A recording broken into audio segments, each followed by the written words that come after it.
Very good presentation. You mentioned the authenticity, economy of authenticity. Yeah.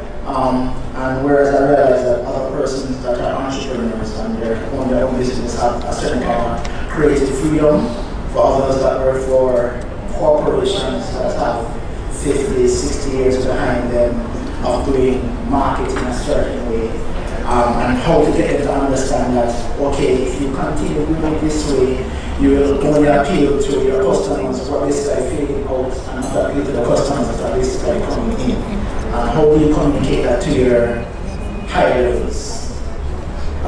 Great question. Great question. I think there's a couple ways that you can do that. One is to simply do it, right? So one way is to go out and do a post or something like that on your account, and then come back to them and say, do you see this engagement that I got? And then you can like see how I've connected with somebody. That's the thing is, start doing your own posts, create that engagement. Then as soon as you found somebody, then you can go back to them and say, here's my proof of concept, right?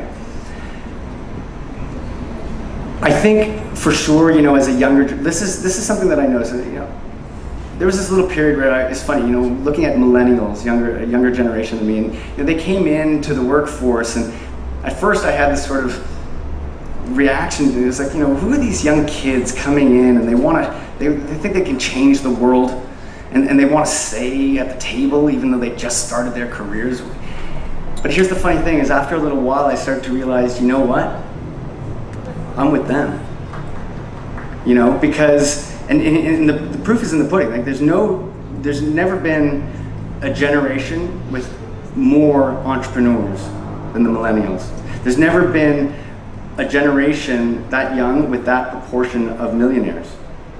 Okay, so people, and yes, there are some millennials who are stuck in their parents' basement for the rest of their lives, but that's not what I'm coming across at all.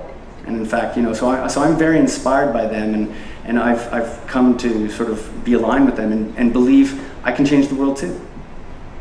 If I may add something to the question that you asked as well, because I do understand that it's a huge problem, especially for creative persons who have a lot of ideas. Sometimes it's just the construct of your company, especially if it's a long, credible, reputable brand.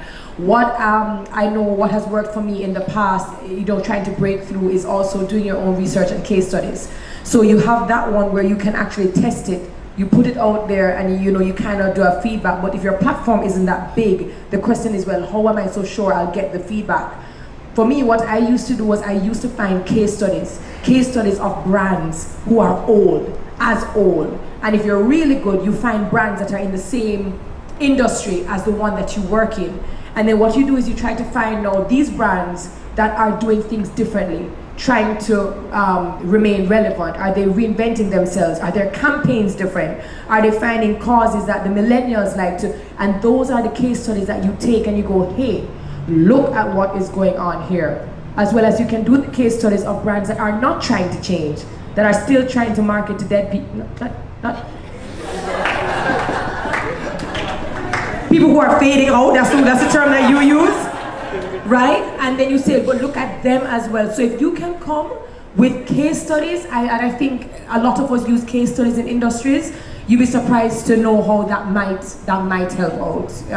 Both trying out in the social media space to get that authentic feedback, but also doing your research is key, in my opinion. I got one other thought that I'm going to throw in there, which is this. So there's a great Canadian professor from years ago, Marshall McLuhan, said something that has resonated among marketers for years, and that's this. He said, the medium is the message. Okay? That's a very complicated concept, and I could spend a lot of time about what that means, but that's something to say to them. The medium is the message.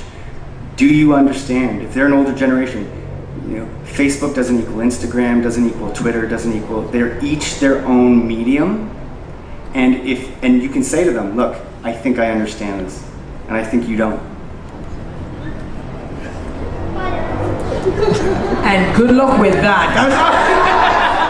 the room just got quiet, like, yeah. Or, you know, or you can say something like, you know, I think I know what I'm talking about, and I love to kind of share with you when you squeeze me into your busy schedule.